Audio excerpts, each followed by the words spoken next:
Om Namo Bhagavate Vasudevaya.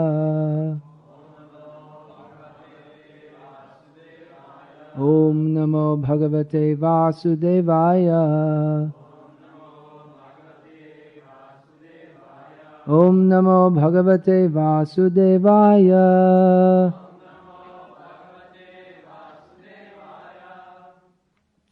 Srimad Bhagavatam, Canto 8, Chapter 5, Text 6. Translation and commentary by His Divine Grace Srila A.C. Bhaktivedanta Swami Prabhupada, Founder Acharya of ISKCON. Tasyanubhava katito Gunascha paramodayaha Bhoman renun savimame Yo Vishnurvana yed gunan. Translation. Although the great activities and transcendental qualities of the Supreme Personality of Godhead's various incarnations are wonderfully described, sometimes we are unable to understand them. Yet everything is possible for Lord Vishnu. If one could count the atoms of the universe, then he could count the qualities of the Supreme Personality of Godhead, but no one can count the atoms of the universe, nor can anyone count the transcendental qualities of the Lord. Purport. The Lord's glorious activities referred to in this connection took place after his personal bodyguards, Jai and Vijay, became Daityas, having been cursed by the great sages Sanak, Sanatan, Sanat Kumar and Sananda. Jai, as Hiranyaksha, had to fight with Varahadev, and that same Varahadev is mentioned in regard to the Raivat millennium. The fighting, however, took place during the reign of the first Manu, Swayambhuva. Therefore, according to some authorities, there are two Varahas. According to others, however, Varaha appeared during the regime of Swayambhuva Manu and stayed in the water until that of Raivat Manu. Some may doubt that this could be possible, but the answer is that everything is possible. If one could count the atoms within the universe, one could count the qualities of Lord Vishnu. But the atoms of the universe are impossible for anyone to count, and similarly, no one can count the transcendental qualities of the Lord. We're studying Srimad Bhagavatam every day, and in some ways we may think, well, I understood it. I understand the philosophy, maybe got a Bhakti Shastri degree, and I understand. So, that Krishna wants. Krishna states in Bhagavad Gita that those who realize his greatness, they engage in his devotional service. Aham sarvasya prabhavo mata sarvam pravartate iti matva bhajanti mang buddha bhava samanvita. One who knows Krishna as the source of everything, everything emanates from him, they engage in his devotional service. So it's possible to understand Krishna. If it wasn't possible to understand Krishna, then why should we study these books? But at the same time, it's not possible to fully understand Krishna, because Krishna is unlimited. Here an example is given concerning the Varaha incarnation. Now, apart from anything else that hasn't been discussed here, but the description of the Varaha incarnation appearing from the nostril of Lord Brahma, appearing very small, but then suddenly becoming so big, or gradually becoming so big, that he can pick up the whole earth planet. It doesn't sound realistic to us who are in this world in which we see realism. We see pigs. Maybe you don't see, I don't know. If you go in the country, maybe you see pigs. But you can't imagine a pig so big that he'll lift up the earth. It seems to be some kind of fairy story, just like you read fairy stories. There are so many in your There must be Slovenian fairy stories, and there's English fairy story of Jack and the Beanstalk. How one boy called Jack had no money, but he got some beans and he put them in the ground, and then it grew up to be a big plant, and he climbed up, and there was some giant living up there, and I can't remember the whole story. It's not a very meaningful story. Anyway, the purport is that Jack somehow or other had some adventures and became rich. And there are so many stories.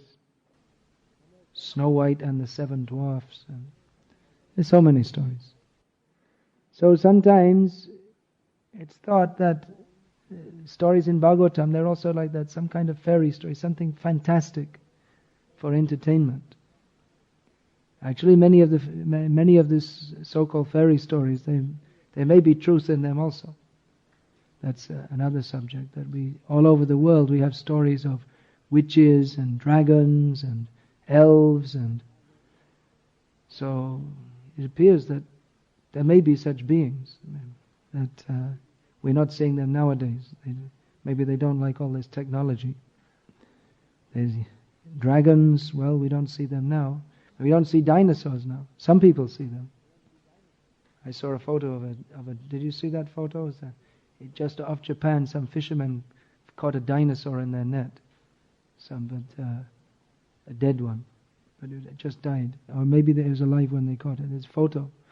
Anyway, that kind of thing. When it's discovered, then surprisingly enough, it went missing shortly after that.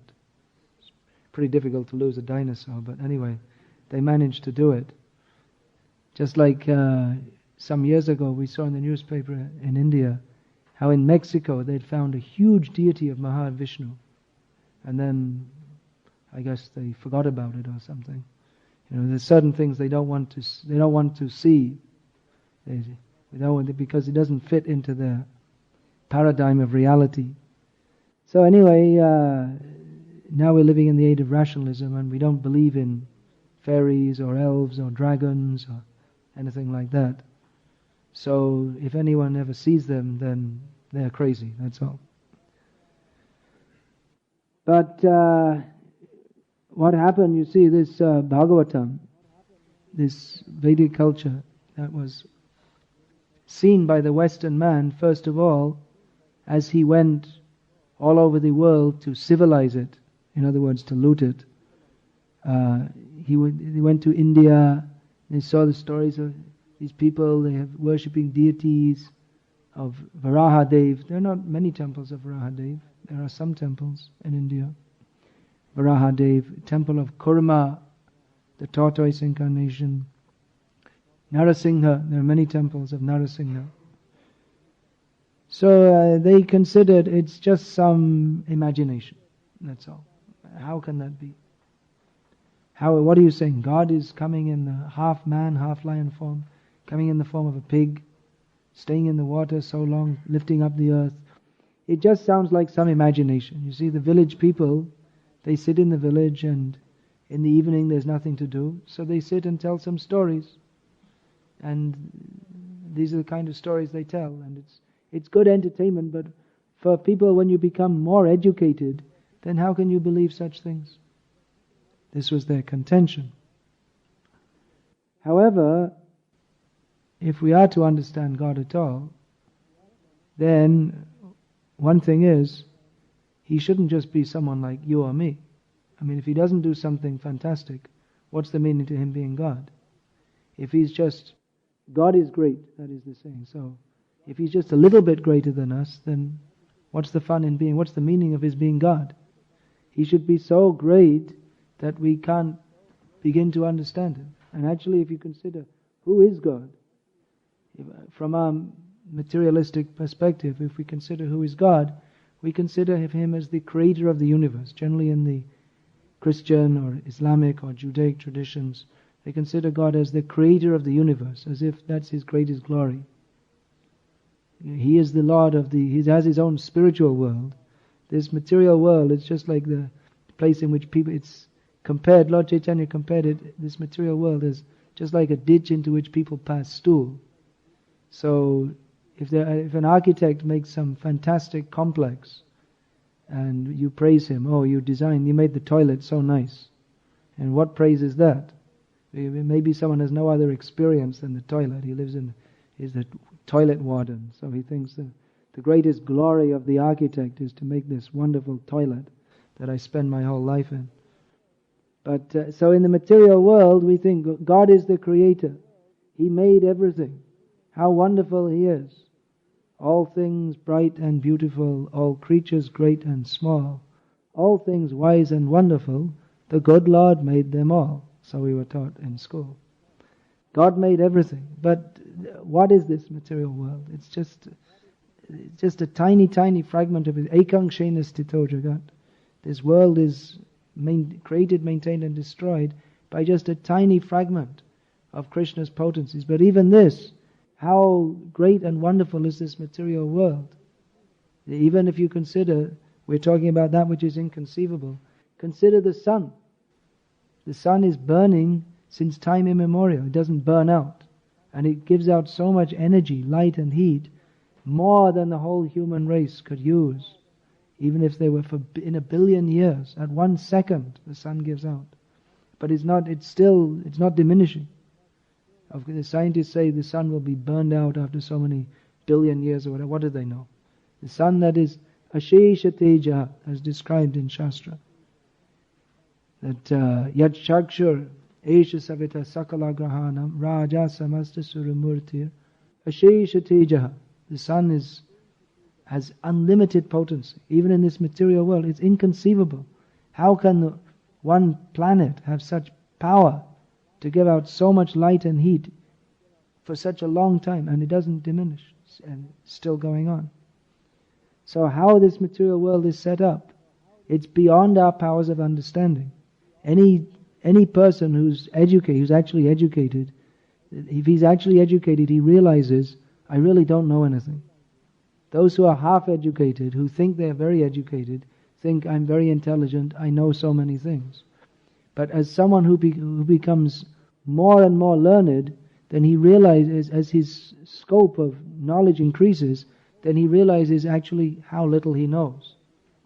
That Isaac Newton was considered the greatest scientist of his age, but he said that as far as I'm concerned, it's just like I'm standing on a great beach and I've taken a few grains of sand. That is my knowledge. And he was considered the greatest learned person of his age. So that's a fact. Any subject you delve into, you see sometimes there are experts in the university, they specialize in some subject, the seasonal mating habits of Brazilian yellow-spotted frogs or something like this. And they do a PhD on that. But whatever subject it is, you may become an expert. You can't come to the end of that. I remember as a kid seeing on TV there was some program about two Oxford University scientists. They for 1 year they studied 1 square mile, 1.5 square kilometers of forest.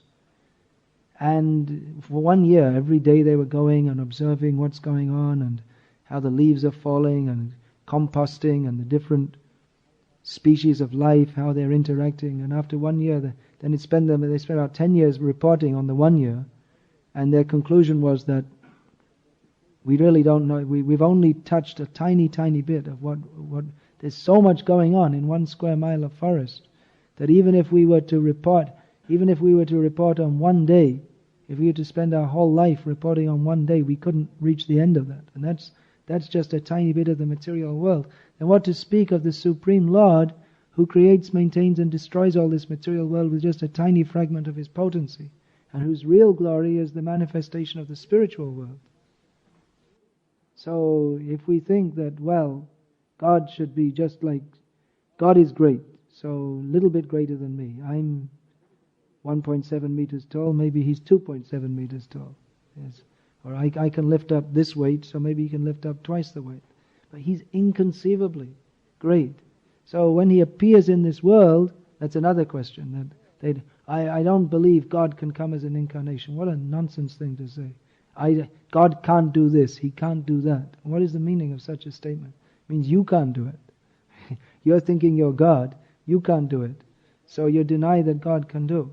But if He wants to come, He'll come in any form He likes. Why not? That's His own prerogative. He's not your servant. That, well, I don't think God can be like this. Oh, okay, all right, whatever you think. God's not your servant. He has to do what you think.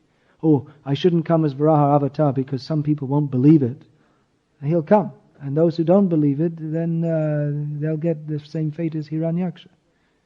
That Bhaktisiddhanta Saraswati Thakur described the appearance of Nrsimhadev. He came and he destroyed Hiranyakashipu. Hiranyakashipu he described as the prototype empiricist who doesn't believe in God. He didn't believe Prahlad Maharaj. Prahlad, his son, is God everywhere? Yes. I don't want to believe. Is He in this pillar? He said as a challenge. Is He in this pillar? As if it's just ridiculous. You're saying He's everywhere? Is He in this pillar? Come on, He's not. That pillar's just stone. What are you talking nonsense? God is everywhere. Is He in this pillar? Yes. Yes, He really is in the pillar. And He came out of the pillar. And Hiranyakashipu thought the whole universe was under his control. But it wasn't. It was only an illusion. The whole universe is under the control of Nrsimhadev. And so is Hiranyakashipu. He thought, I will fight and kill him. He was thinking, I will kill theism. I am the embodiment of atheism. And now theism personified, namely God, has appeared before me. Let me kill him. But he wasn't. He didn't kill him. He was killed. So in this way, Nrsimhadev appeared just for the sake of the atheists, just to show, you don't believe in God? Well, here I am. What are you going to do about it? You think you're the supreme controller? You're not. I am. You want to fight and see? Okay, let's see. And what happened? Nrsimhadev killed Hiranyakashipu, not vice versa. So the Supreme Lord appears. He doesn't have to kowtow to the ideas of the atheists that God should be like this or God should be like that. He appears even in the most unusual forms, in the most ferocious forms. Sometimes we see people are surprised. They see the picture of Nrsimhadev. Who is this? How can you say this is God? We thought God was peaceful and loving. He is. He's the most peaceful and the most loving. But when He gets angry, watch out, because He's the most angry also. Otherwise, where did that anger come from? If you get angry, how? If you get angry, that means God can't get angry. That means you can do something God can't. And when He gets angry in such a way you can't even imagine. So He is Nrsimhadev. He is the personality. He personifies that mood of God's anger. That tremendous anger. What is that anger directed against? Against those who oppress His devotees. Because He's a person. They think God should be like this. He should be very moral and kind. Well, He's very moral. He dances with the gopis. You think that's immoral because you don't understand that all the gopis, they are the eternal servants of Krishna. And their eternal position is to dance with Krishna. And you are immoral because you think this is my wife and I should enjoy her. And you're thinking, in the worldly sense, that is very moral. But in the ultimate sense, if you think that anything is to be enjoyed by me, that's immoral, because ultimately everything is to be enjoyed by Krishna. That's we have this story that one young man just married, he went to Gaur Kishore Das Babaji Maharaj for his blessings. Please bless me for my family life. Please give me some instructions for my family life. So he said, you should see your wife as a Vaishnavi. So you're supposed to serve all the devotees, so you should serve your wife. What's that? I thought my wife was supposed to serve me. Oh, no, you should see her. Not anything for you to enjoy. She is a servant of Krishna. So that spirit of worldly morality, we shall live very nicely, very moral life in this material world, and we have our standards of morality. Yes, that's good on the mundane platform. But Krishna, He's not on your mundane platform, nor is He restrained or restricted by that.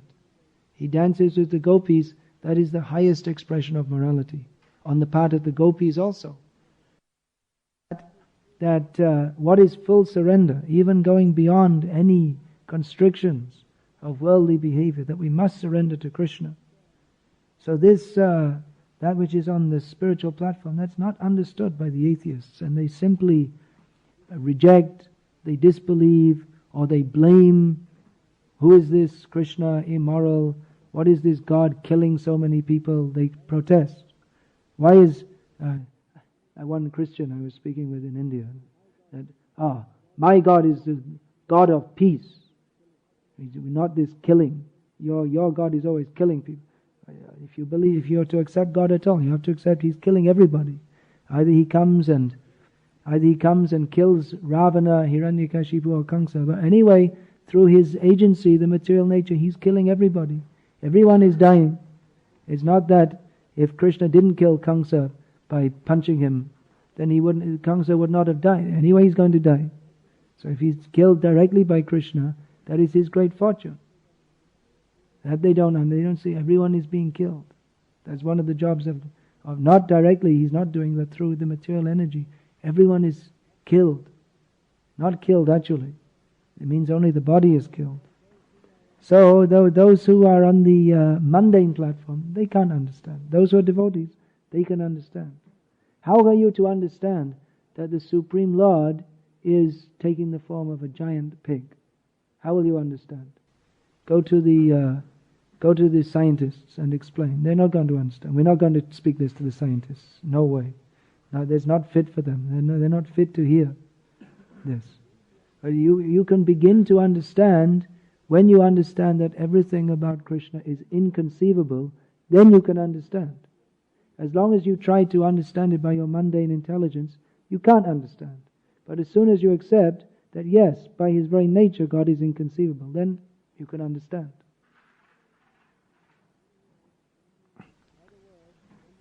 In other words, when we have so many barriers in our minds. This should be like this, that should be like that. But when we realize that God by His very nature, there are no restrictions on Him. He's not under the laws of material nature. He's not subject to the restrictions imposed by time and space, or even by anything that we can imagine. He's beyond our powers of thought. Ulangita trividasima utashishayi, that Yamunacharya says. He's far beyond the limits. Trividhasima, the three kinds of limits, time, space and thought. He's beyond that. So as soon as you accept that, then you can understand. There are so many impossible things described in the Bhagavatam. Mother Yashoda saw the whole universe, all the universe is within the mouth of Krishna, and herself there also, looking inside the mouth of Krishna.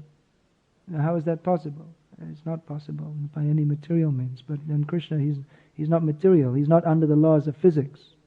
That he made the laws of physics, and He can transcend them or contravene them. He can do whatever He likes. That's the meaning. He's God.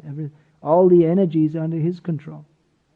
Parasya Shakti Vividhaiva Shruyate Swabhavaki Jnana Balakriyascha. All the powers are in His control. They all rest in Him. So He can do whatever He likes. That is His very nature. And if you simply accept that, then you can understand God. And if you don't, then you can't understand. If you think that God He should be someone like me, a smart guy with a suitcase and well-behaved and all these things. He has His own way. What is this God? He's blue and He plays a flute and He takes out cows. And He doesn't even put any shoes on. What kind of God is that? Well, that's why. Why is He like that? You ask Him. He wants to be. And you don't have any right to ask Him. That's the way He is. He likes to be. That is His prerogative. Whatever He wants to do, He can do. He likes cows. If He wants, He could like, chickens or pigs or whatever. He could take the chickens out in the forest if He wanted, but He takes the cows. He has some buffaloes and goats also, but mostly He's famous as Gopal. He protects the cow. Why? He likes. It's His liking. Just like you might like to eat some food. Someone likes samosas best, someone likes pakoras best, someone likes sausages best. Everyone has their own individual liking. So Krishna, He has His own individual liking. He likes to be a cowherd boy. You can't tell Him not to. He's God. That's the way He is. He has His personal liking. He's a person. He has His likes, dislikes. He plays a flute. He doesn't play an electric guitar. If he wants, he can, but he doesn't. He prefers to play a flute. That's what he likes. So that's his prerogative, and he has different moods, or he takes different incarnations. Ramavatar, Nrsimha, Varaha, Vamana, and he exhibits different moods and different. He's the same person, but he exhibits different moods in different incarnations, and even within the different incarnations, different moods are manifested at different times. Therefore, he's called Bhava Sindhu. He is the not Bhava Sindhu. Bhava Sindhu means the ocean of material life, but Bhava Sindhu. He is the ocean of different feelings and emotions, transcendental feelings and emotions. So that is Krishna. Ultimately, why does he come as Varahadev? Ultimately, that's for his own pleasure. He's God and he does what he likes for his own pleasure. And if you don't like it, that's your problem, not his problem. And you really have a problem. If you don't accept the Supreme Personality of Godhead, you have a lot of problems, beginning with birth, death, old age and disease. And then there's Adhyatmik, Adidaivik, Adibhotik, Ashesha, Klesha, Nishesha, unlimited problems, if you don't accept the Supreme Personality of Godhead. But if you accept, then all your problems are finished. Simply, yes, God has come as Varahadev. Let us bow down, offer our obeisances. The demigods, they're intelligent. They don't argue that no, he's not God. No, they immediately understand. This is Krishna. He has come. Let us bow down, offer our obeisances. Even though they are very exalted living beings compared to us, more intelligent than any Einstein or Nobel Prize winner. Lord Brahma, his brain is millions of times more efficient than Einstein's. He knows he doesn't have to do any research to know how the universe is going on because he set it up anyway. So he's more intelligent, he's more learned, but what does he say? Govindamadi Purusham Tamaham Bhajami. He worships Krishna, the Supreme Personality of Godhead. He understands Krishna has unlimited qualities. That Brahma, he wanted to test Krishna. Who is this cowherd boy? I'm the son of God. You see, even before Jesus, Brahma is the son of God. And he knows his father is Narayana, who's very awesome, very respectable. Narayana. And then he sees Krishna. I thought he was God. But he's just running around with a bunch of cowherd boys playing games. What kind of God is that? So Brahma doubted. Then Krishna showed, after Brahma stole the cowherd boys, he showed all the, how is that? What happened? Brahma stole the cowherd boys and the calves. And then again he went back and saw, wait a minute, they're all still with Krishna. So he went back to the cave and still all the cowherd boys and calves are there. What's going on?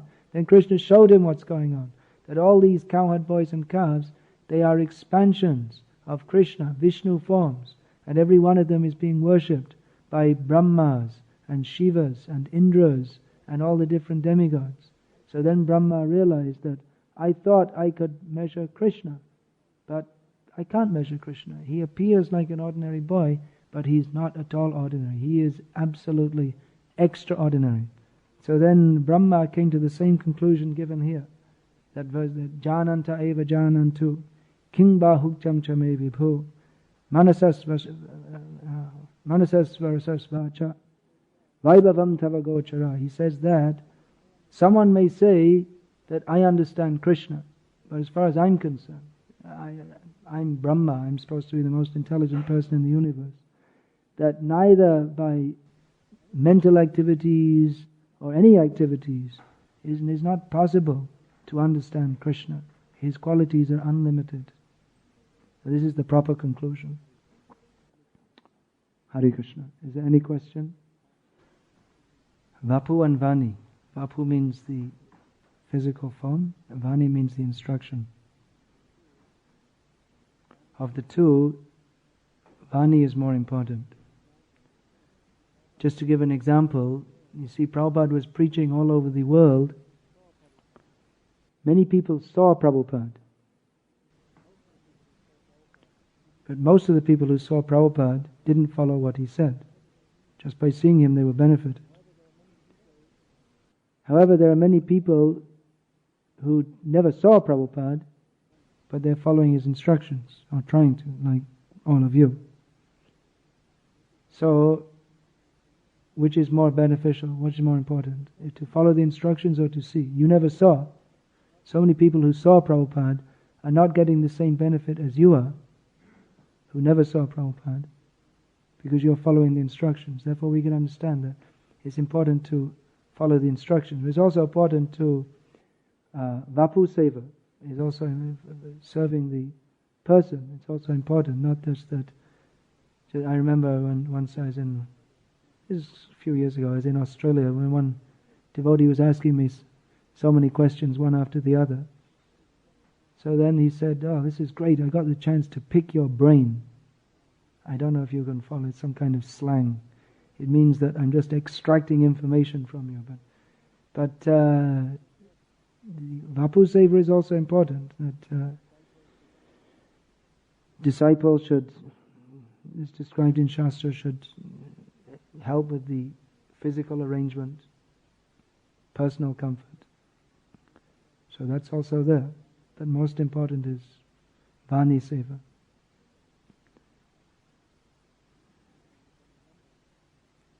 So you can remember the instructions. In that way you're not separated. If you follow the Vani, then you're not separated. Otherwise you might be in the same room as the spiritual master, and there might be a wall between you.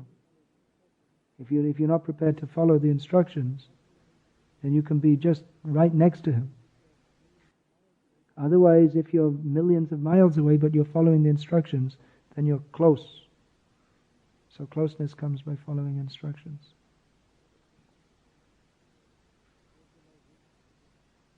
Spiritual life is difficult. Not only in the beginning. It's always difficult. Maya doesn't go on holidays. She's always 24 hours ready to engage us in her service by all means. But Krishna is more powerful. So we have to hold on to Krishna. Daivi Esha Gunamayi Mama Maya Duratya Mameva Ye Pripadyante Maya Metam Tarantite. Krishna says, he agrees. Maya is very difficult to overcome. But, Krishna says, if you surrender to me, you can cross beyond it. He says, Krishna says, you can go beyond Maya. It's not impossible. You have to take shelter of Krishna. Taking shelter of Krishna means taking shelter of the instructions given by Krishna as received in Parampara.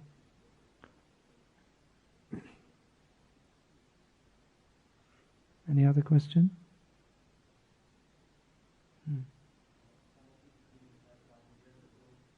How can they prove? What are they going to prove? What are they going to do? Dig up some bones? That's their method of proving, isn't it? Well, if you accept that he lived 5,000 years ago according to the book, then why don't you accept what else is said in the book, that he is God? Why take one thing and not another thing? If he's not God, then who is God? Tell me who is God. What is the meaning of God? Then let's discuss. What is the meaning of God? If you find anyone who has the quality of God, except Krishna, we can accept. But we don't. We find that Krishna has got all the... What is the definition of God? The definition of God is replete with 6 opulences. So we find that in Krishna. So why will you deny He's God?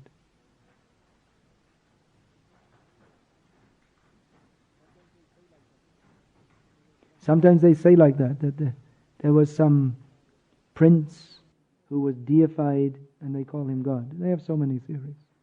They'll go on arguing. You can never prove, just like you can't prove, the owl who closes his eyes, you can't prove the existence of the sun to him if he doesn't want to open his eyes.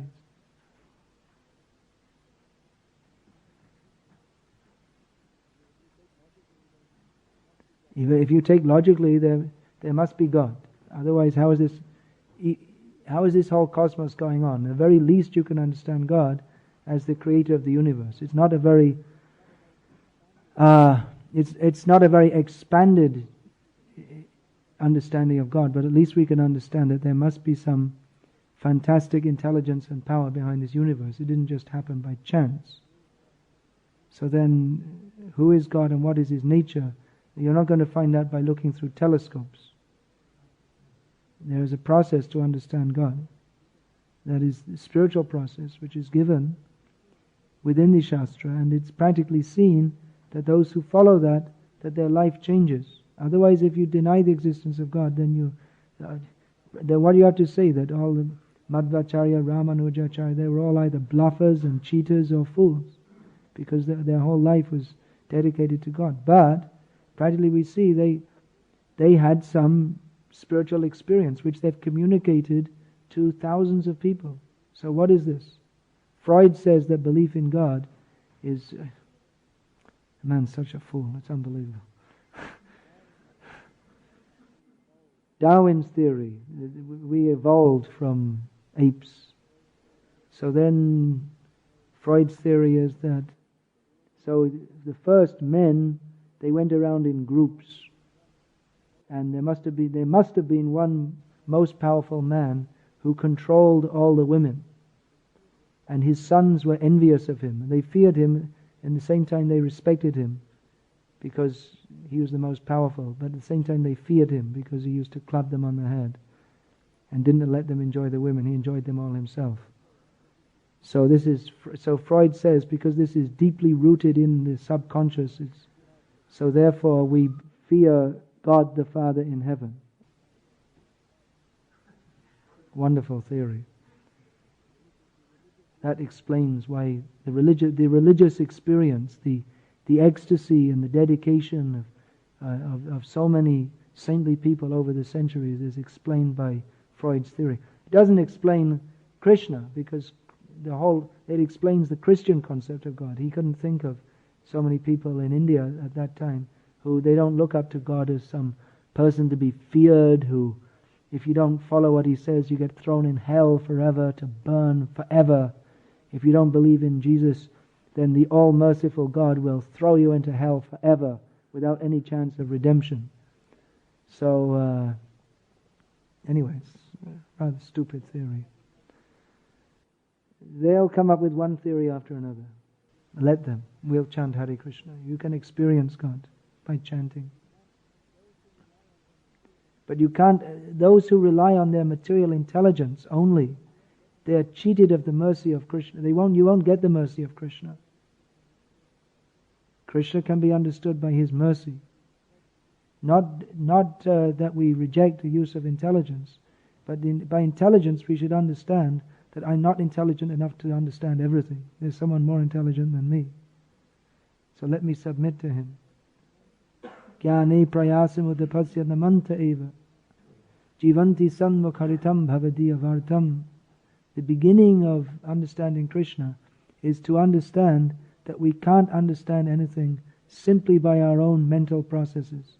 Therefore we have to become humble and hear from self-realized souls. And there are symptoms of God-realized persons.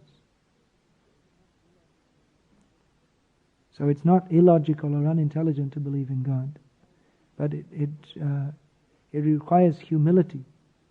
The description of knowledge in Bhagavad Gita, Krishna says, first of all, amanitvam, adambhitvam, not wanting honor and not being puffed up, humility, pridelessness.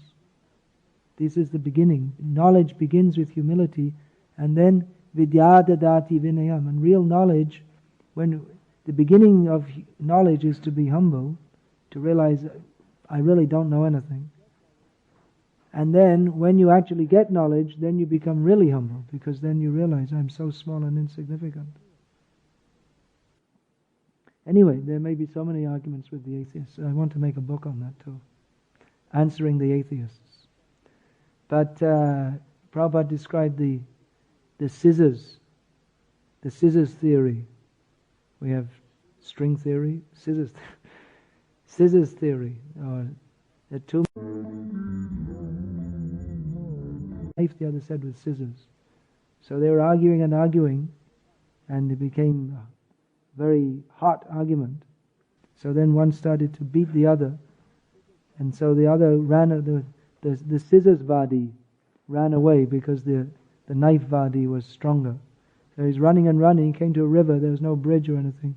So he jumped in the river to get away, but he couldn't swim, so he started to drown. So just as he was drowning, his last gesture, he put his hand above the water and went like this. Scissors. Finished. So like that. I mean, you read this, life comes from life. Prabhupada just smashes, really dissects all their, exposes them as being such nonsense. But they'll still have their scissors. Their scissors, they cover everything up with big long words. Maybe you know some of the big long words which no one can understand, and then everyone thinks, oh, very intelligent. Once I was on a plane, the people next to me had some popular science magazine. So I was looking at that to see what it said. So it was written that scientists now believe that life in its primitive state arrived on Earth by meteorites, because they realized that their previous theories that there was some big kind of primordial soup on this planet doesn't, it's a bogus theory. I mean, even they couldn't keep it up for long.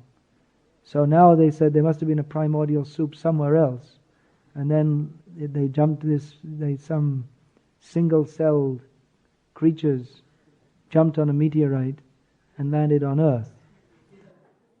So then they said, it started off, scientists now believe, and then the whole of the rest of the article was, then the cells landed, and then they reacted like this, and then they became plankton, and then they became fish, and then they, usual stuff. They crawled on the land, and then they grew some legs, and it all started. Scientists now believe, and then after that there was this whole extrapolation. This happened, that happened, without any shred of evidence or proof, just a complete imagination.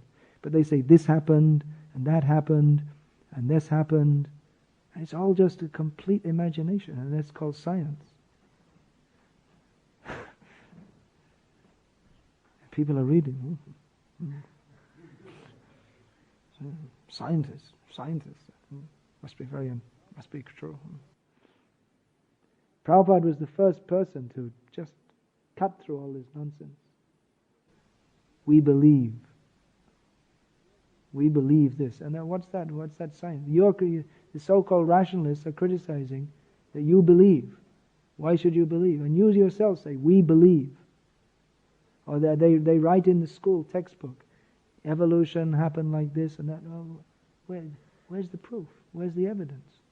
They've been looking for a missing link for over 100 years, and it's still missing. Why didn't they find it? Every time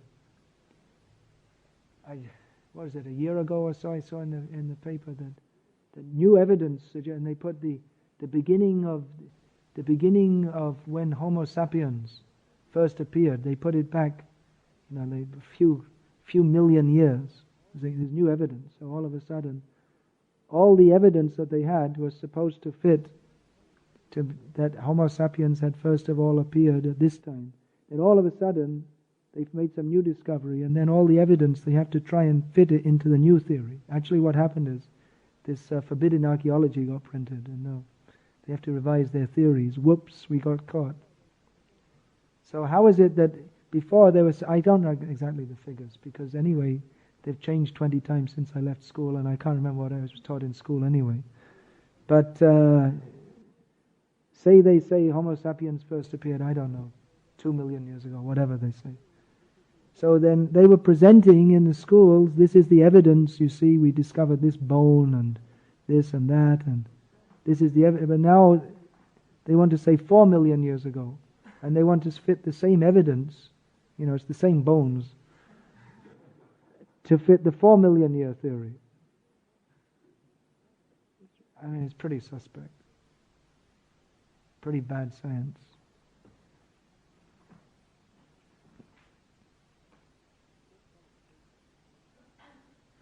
It's a good qualification for a devotee not to have any faith in mundane scientists. Sorry, Mr. Doctor.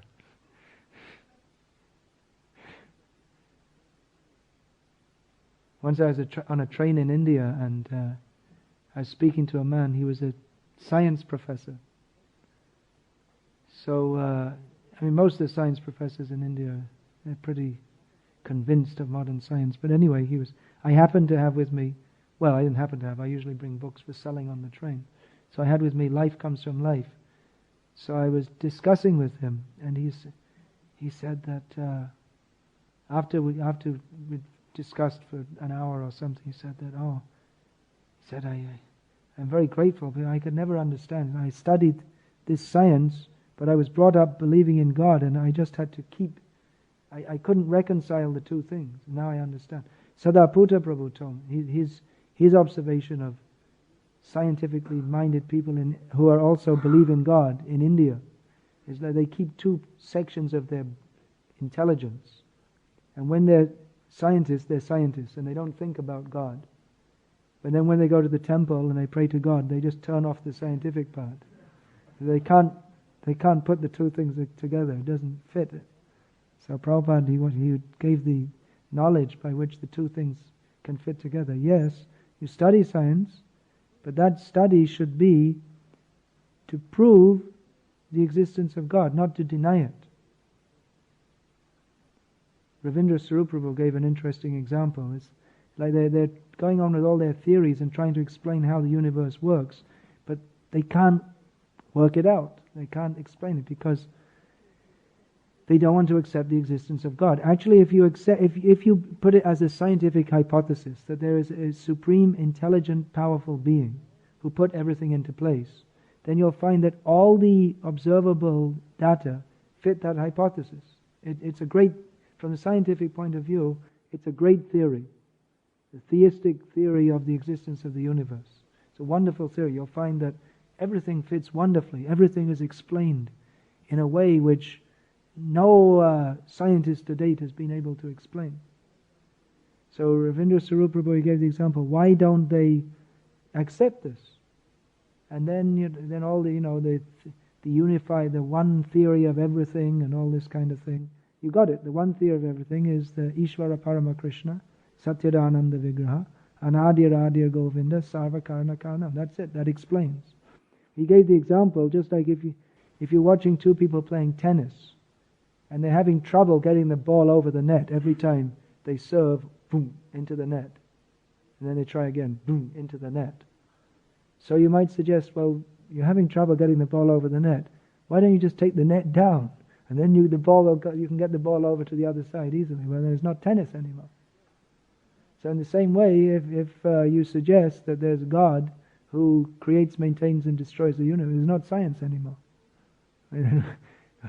What is there left? There's not science. Science means it's an axiom of science that we shall not believe in God. It's a dogma. It's not an axiom. It's a dogma. We can't accept any. If we accept a transcendental basis of everything, then where's the science? Because science only studies that. We can only study that which is mundane.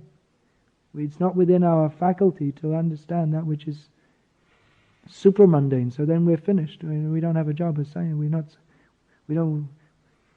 Our domain of science is subordinated to the super mundane. Well, that's a fact. You don't want to accept it. There's no logical or plausible reason why super mundane source of everything cannot be accepted within science, if you're actually scientific.